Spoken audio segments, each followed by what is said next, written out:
Hello and welcome to the Sacred Heart Open Forum. I am your host, James Bona. Today I am joined by my co-hosts, Aiden Knapp What's up? and Jillian Mike. Hi. We also have Jesse Bryden back on the soundboard. So today's topic is going to be changes in music over time. Now this is going to cover specifically music in the United States as opposed to anywhere else in the world. Yeah, so American music, the history of music in America is very rich, and it all starts with early variations of popular genres such as blues and jazz. Those are the instrumental genres that really started it all. From blue and jazz, you got genres such as rock and roll and even country, since they had their origins in blues and jazz. Yeah, like the 40s and 50s, rock, country, very popular genres. That's when they really started to take off. You get to the 50s, that's when the big names start coming around. And it's very interesting to see the evolution of music. Also, during like the 50s, Latin music also started to really started to come into popularity with, you know, music from Cuba as it came into the United States through, Florida and all of those other southern and states. Exactly. A very interesting fact I read actually was a fact that said music slowly evolved from it was all about the songwriter, but then it became more um, started to lean more towards the person that was singing it, the performer. And nowadays we can easily see that the performer is the most important part of a musical process because they're the image of a song and who you think when you hear that song. And nowadays, sometimes their image might be more popular than the song itself. Song is only as popular as a artist's marketability. That is exactly true. Also during the 70s is when rock kind of took off with like the Beatles and the Rolling Stones and the Who and other bands such as them. Yeah, if you haven't heard any music from any of those bands, I'm Mm. surprised you haven't because they're very, very popular. The British invasion really had monumental effects on American music. Yeah, when we separate from Britain, 1776, then 200 years later, we want their music back. It's hmm crazy. It's a crazy thing. Soul also started to come into the mainstream with artists such as Aretha Franklin and Diana Ross, Oh yeah, since they put, pun not intended, their literal soul into the music and filled it with emotion and told stories with it. yeah. It's very it's a unique thing. Music is it just gets cemented into history. Like it can because we can hear it and identify with it. It's more easily remembered than just reading about something, about the past. Like if you're listening to a musical piece from a long time ago, you can feel exactly how the people who listened to it first felt. And it's always really cool to see that people still listen to music that is, 100 years old. I mean, maybe even younger. It's always very interesting. I mean, I even like some songs from like the 70s and 80s, Yeah. and I think those songs will remain popular for a long time. hmm And also just the sheer amount of genres that music covers. Like you have pop music, which really came into its own fitting in the 90s with pop stars like Britney Spears and Madonna and Michael Jackson. And that kind of genre kind of still has its hold over pop culture now. Oh yeah, 100%. Even today, there's genres that we don't even know about, and hmm maybe there will be more in the future. Different, sounds put hmm together, create a new genre. Popular performers from that genre popularize it. You never know. There's so much potential when it comes to music hmm And it's that it's unbelievable. it's bound to change again, what is considered popular music, since the 70s it was rock and it was disco at one point, and now it's just pop. And even during the 90s it was a bit of hip hop and all that. Oh yeah, oh yeah, and even today, that's it's funny. Hip hop is probably the king of the musical genres ever since the '90s. Mm-hmm. I mean, even today, pretty much everybody listens to hip hop, whether they like it or not. Mm-hmm. Specifically thinking about my mom in the car, you know, on the way home from school or something. I'm always playing something hip hop based. So Because like hip hop also was like kind of born out of like non-conformity as most music was. yeah, Since like even like rock was like punk music that was born from people not wanting to conform to societal standards. oh yeah, exactly. And even we were talking about it before.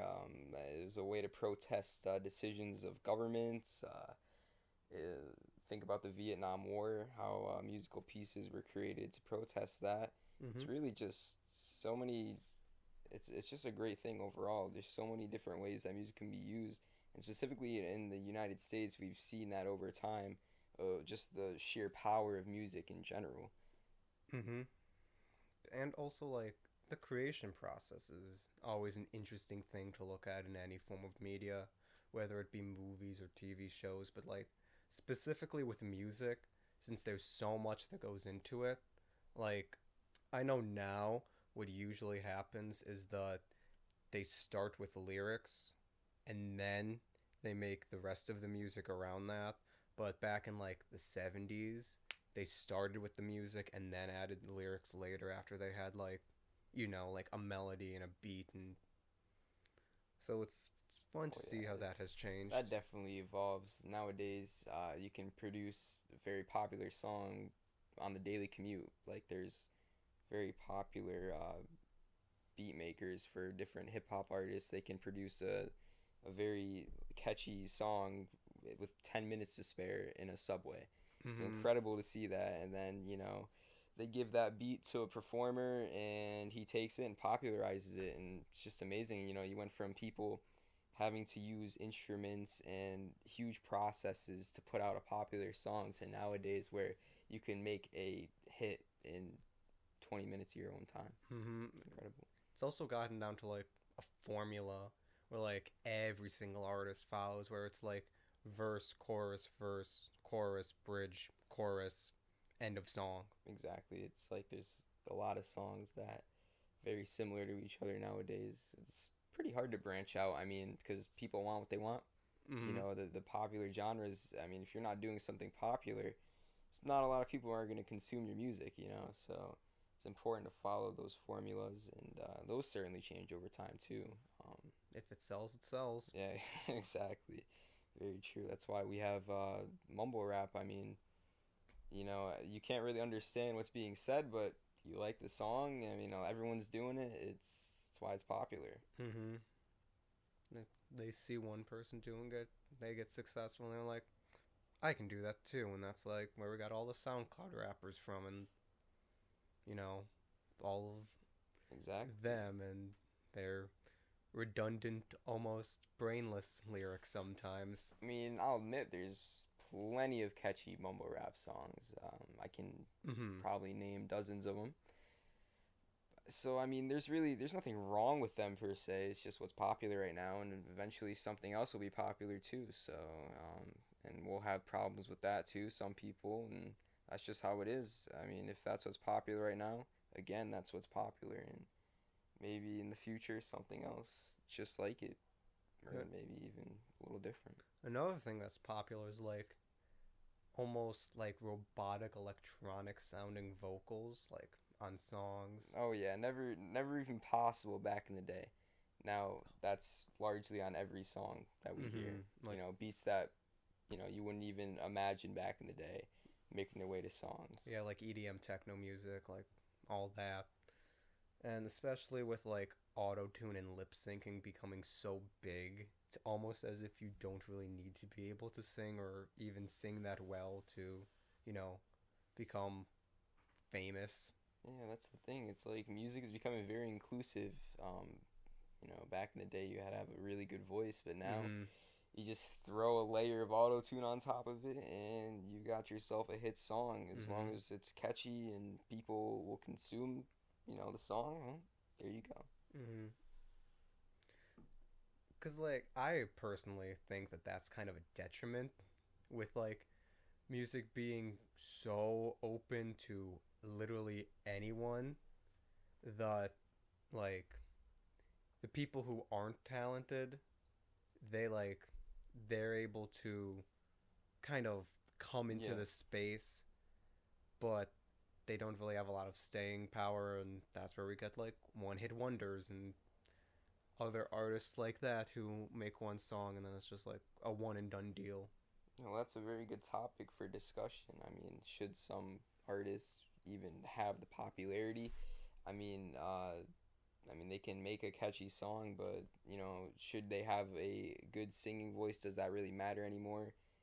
Are the old ways of music still relevant? Mm-hmm. Is that as music evolves, we'll see if those questions carry any weight to them. Mm-hmm. Well, personally, I hope that music nowadays takes some pointers or notes from past music and kind of worries more about the songwriting and like less about the star power and like the opulence of it Well, all. that's very true because most artists, well, they have in mind nowadays is popularity. It's not a lot of it's not about making a song that you truly care about and about feelings you truly feel. It's about making a song that's gonna provide you with popularity, and of course, if you're already in the starlight, you want to make money. So Mm-hmm. that's what a lot of it's about. It's not a lot of true music. Yeah, well, this has been a very good discussion. I am Has happy, been. It has been. I've been very happy to speak with you. as have I. Thank you for joining the Sacred Heart Open Forum. I am James Bona, your host. Have a wonderful day. Okay. It was a little bit A all over the little, place, but yeah. like it's our first time, and That was better than